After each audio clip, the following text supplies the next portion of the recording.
You've been trained to lose, not by accident, by design. Every time you were told to be the bigger person, every time you absorbed someone's cruelty and called it maturity, every time you explained yourself to someone who weaponized your honesty, you were being domesticated. The toxic people in your life aren't confused about boundaries. They're not misunderstanding your signals. They know exactly what they're doing, and they've been getting away with it because you've been operating under a set of rules they never agreed to follow. Here's what nobody tells you about power dynamics. Niceness isn't a virtue to a manipulator. It's an entrance wound. Machiavelli understood this in 1513 when he was tortured, exiled, and left rotting in irrelevance while morally bankrupt men ran Florence.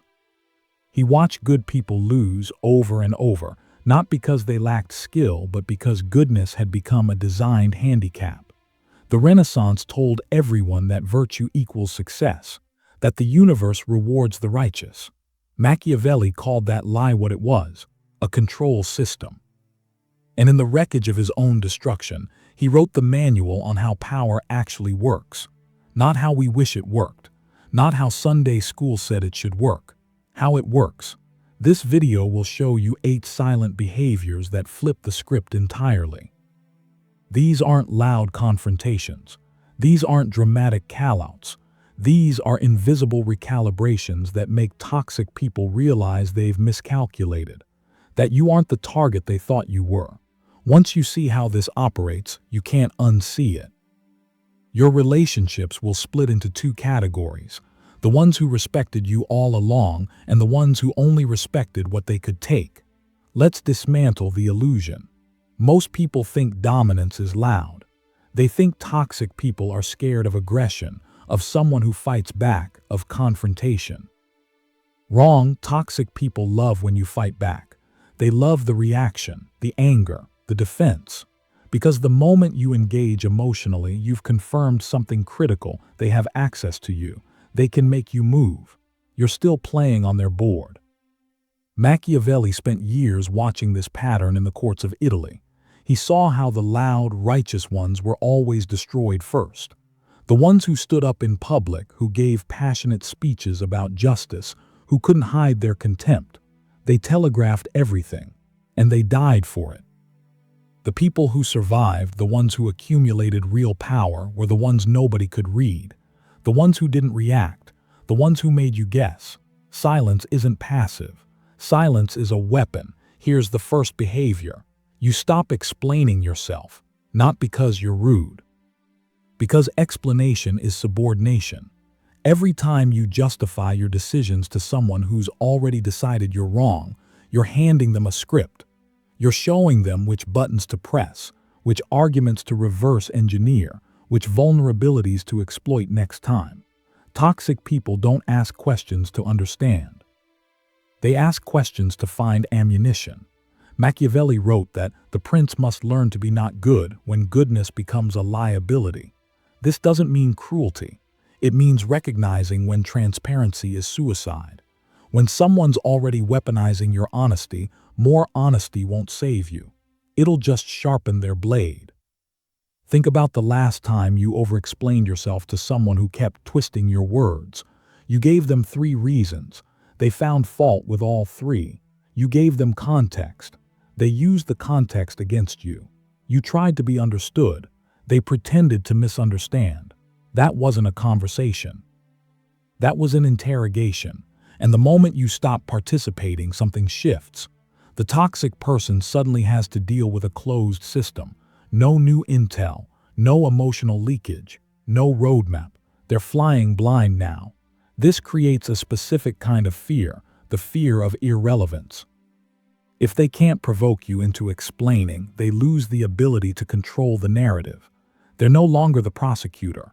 They're just someone talking to a wall, and walls don't lose arguments. But here's where it gets deeper. You stop defending your reputation in rooms you're not in. Machiavelli knew that reputation is a battlefield you can't win.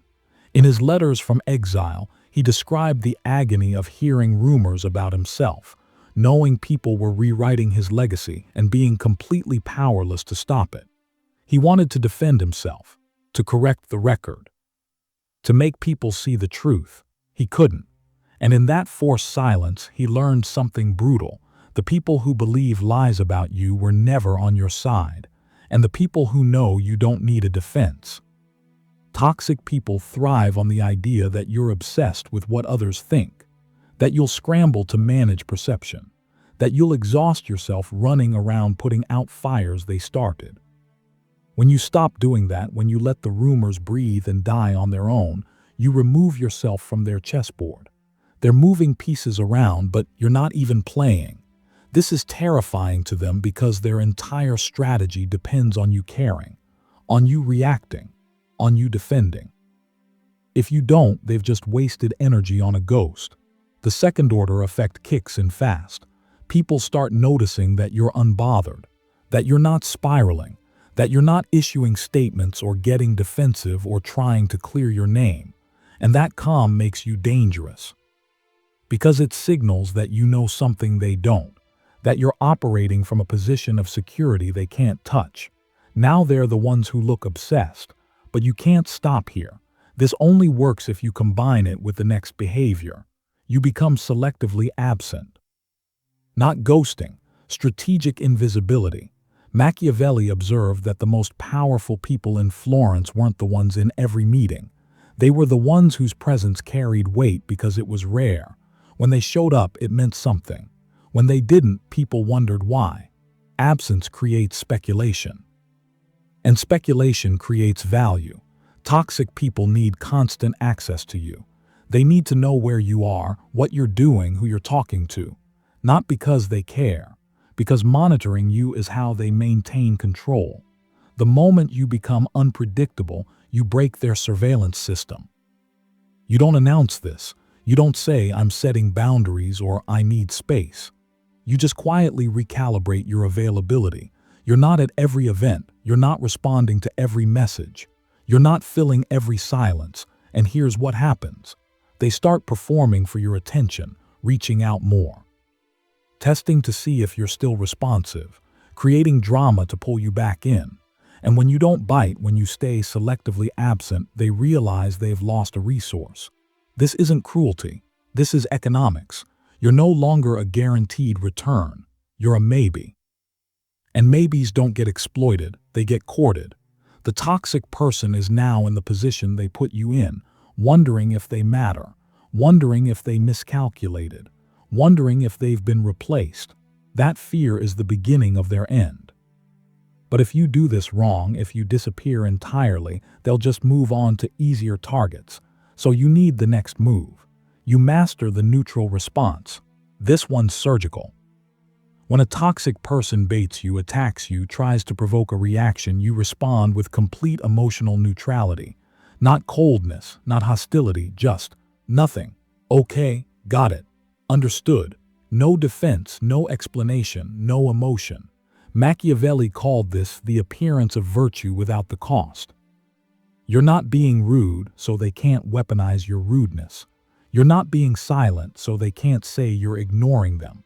You're just refusing to give them the reaction they're farming for. And it breaks them, because toxic people are running an emotional arbitrage scheme. They invest small provocations and expect massive returns. Your anger, your pain, your spiraling.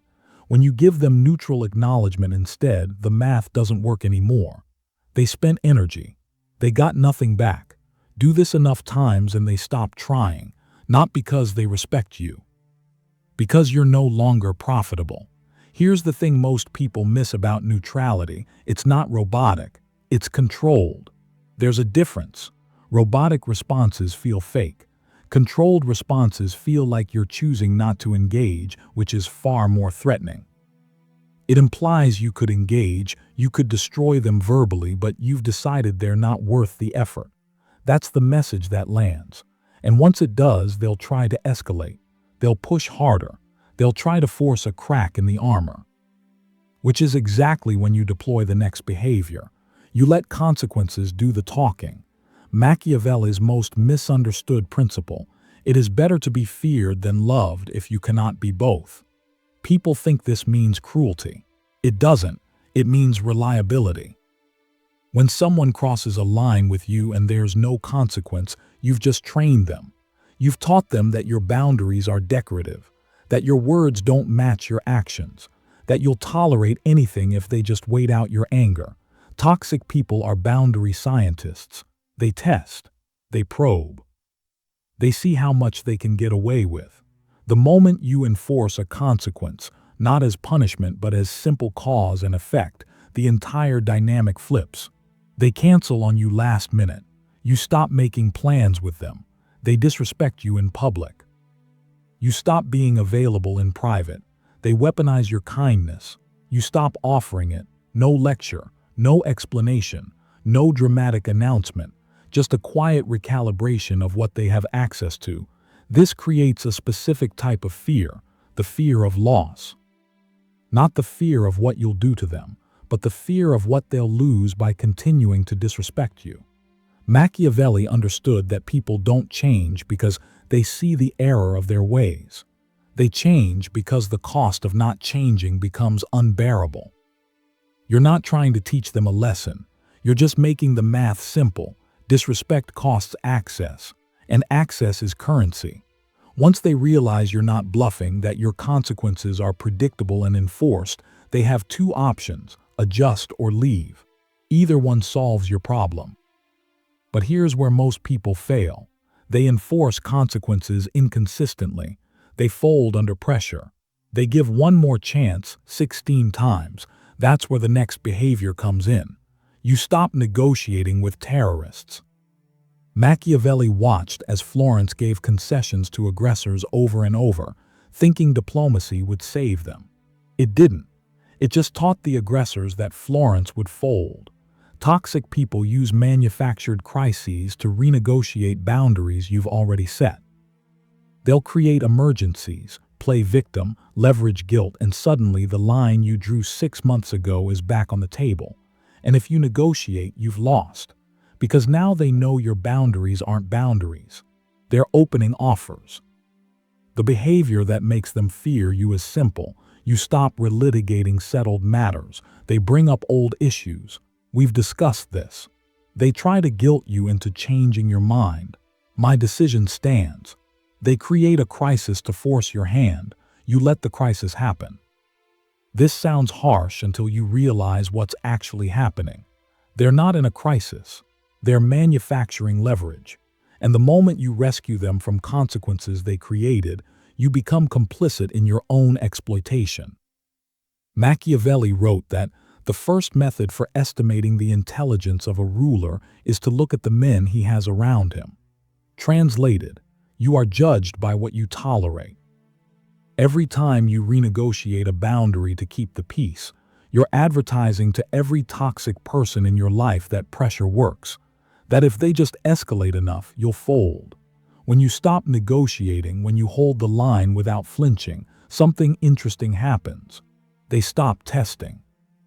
Not because they respect you, because they've learned you're not movable, and immovable objects are terrifying to people who built their power on pushing others around. But none of this works if you're still caught in the next trap. You stop rewarding bad behavior with attention. This one's the most counterintuitive. Toxic people don't just want your compliance. They want your focus. They want to live rent-free in your head. They want you thinking about them, talking about them, obsessing over what they did.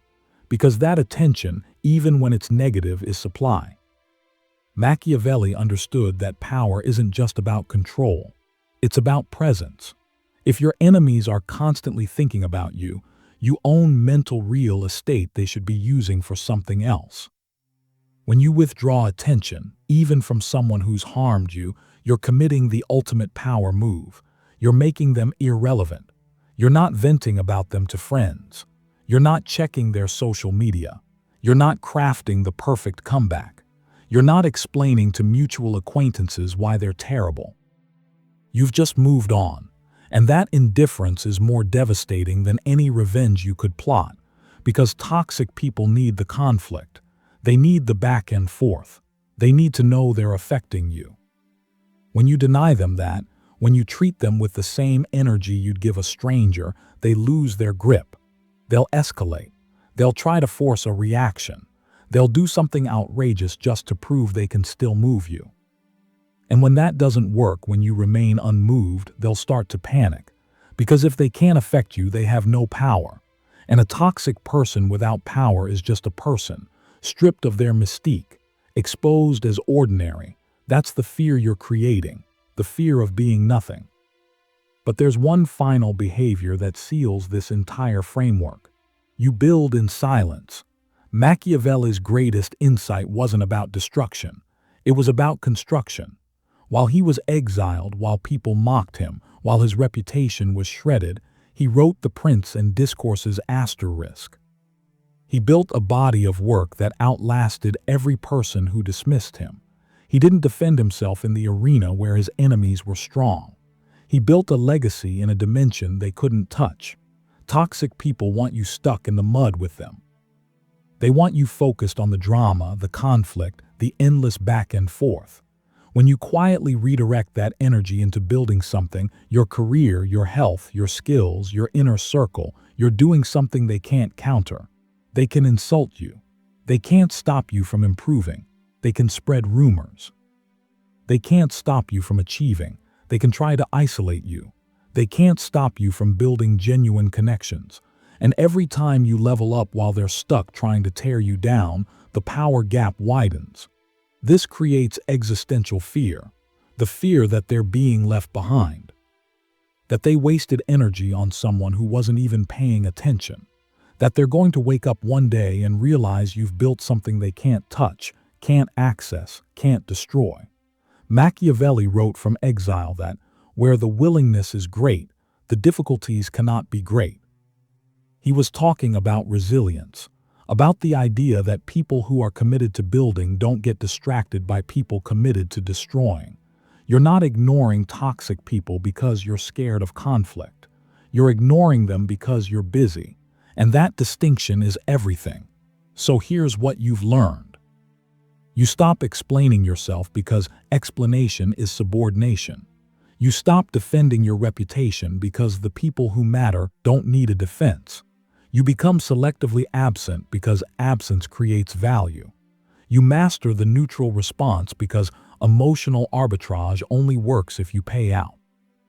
You let consequences do the talking because boundaries without enforcement are suggestions. You stop negotiating with terrorists because settled matters stay settled. You stop rewarding bad behavior with attention because irrelevance is the ultimate consequence. And you build in silence because legacy beats drama every single time. These aren't manipulations. These are corrections. You've been playing a rigged game with a rule book that was written to keep you compliant. Machiavelli didn't invent cruelty. He just refused to pretend that niceness was a strategy when surrounded by people who saw niceness as weakness. The toxic people in your life aren't afraid of your anger. They're afraid of your indifference. They're afraid of the moment you stop feeding their chaos and start feeding your future. That moment is now. You don't need to announce this shift. You don't need to have a confrontation. You don't need to explain why things are different. You just become different, quietly, strategically, irreversibly. And 6 months from now, you'll look back and realize the people who used to drain you either adjusted or disappeared. Either way, you won. Because you stopped playing their game and started playing yours. And that's the only game worth winning.